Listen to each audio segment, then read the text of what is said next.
There's a place called Daruma Yokocho in Honjo. This is a story that took place there during the final years of the Kansei era, the late 1700s. There was a single man who lived in a rear tenement who made his living as a day labourer, but during autumn he caught a cold and was unable to work. Because he could not work, he couldn't afford either food or medicine. His illness grew worse, and even though the landlord and other tenants did their best to care for him, at the start of October, he passed away. The tenants all gathered and each was given a job to do. Some went to buy the necessary items for his funeral. Others were to alert his family temple, and the rest to take charge of the kitchen. The funeral plans proceeded smoothly. The winter days grew shorter, and before they knew it, it was completely dark. It was already past 10 p.m, so 3 or 4 people stayed behind to keep vigil over the man's body. By chance, the local tortoiseshell cat dropped by.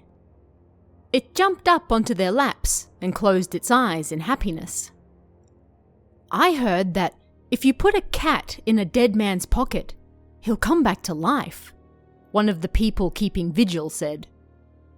This is the perfect opportunity, so why don't we try it? That will defile his body. We mustn't. It's just a superstition. No way.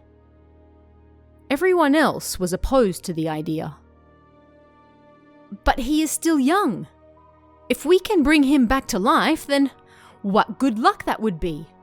Come on, let's try it.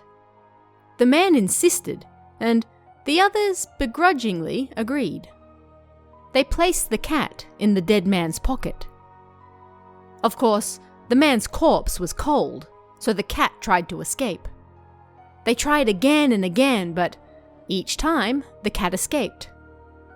Finally, they bound the cat with a belt and it calmed down, but even after waiting, nothing happened.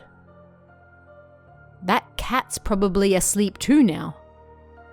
Yeah, told you it was just a lie. The group started chatting once more when, suddenly, they heard a noise coming from the man's coffin. They looked over and saw him stand up. Everyone screamed in unison, and then passed out. At that point, the landlord returned with items for the funeral. All the lanterns had blown out, and the room was pitch black. He held his own lantern above his head and saw the others passed out on the floor, while the dead man's body was gone. Unable to comprehend the scene in front of him, the landlord called for the neighbours, and they woke their fallen comrades up with some restorative tonic. They explained what had happened, but it was so foolish that no one believed them, and the landlord, dumbfounded, grew angry. At any rate, they had to get the corpse back, so they set out to search for it. They found the man lying in front of a trash disposal area nearby. And that was the end of that.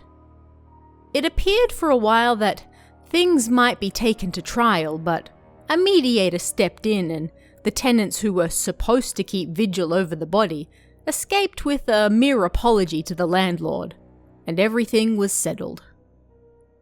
You shouldn't play bad jokes, someone once said, so I'd like to make a note of that right here.